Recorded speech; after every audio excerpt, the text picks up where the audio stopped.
Министерството информира дека остануваат да важат општите препораки за заштита на здравјето на населението од високите температури.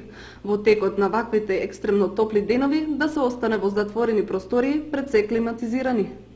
А при неопходен престој на отворен простор во овој период да се најде можност да почести одмори под сенка, да се носи светла и лесна облека, а при директна изложеност на сонце носете заштитни очила и капа. Светлите бои ја рефлектираат светлината, а при сончење да се користи крема со висок заштитен фактор, да се внесува помало количество храна, претежно овошје и зеленчук, а помалку масна храна. Покрај тоа треба да се внесуваат големи количества течности. Најдобро обична вода за пиење, а да се избегнуваат алкохолните пијалаци.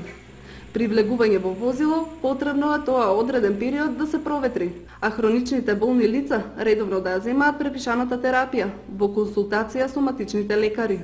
Поради високите температури и зголемената можност за појава на труење со храна и цревни заразни заболувања, препораките се задолжително мење на земјоделско-градинарските производи, свеж зеленчук и овошје, термичка подготовка на храна и нејзино конзумирање во многу кус рок по подготовката. Ако тоа не се направи, така подготвената храна да се стави во фрижидер на плюс 8 степени, а пред употребата истата да се загрее на плюс 100 степени.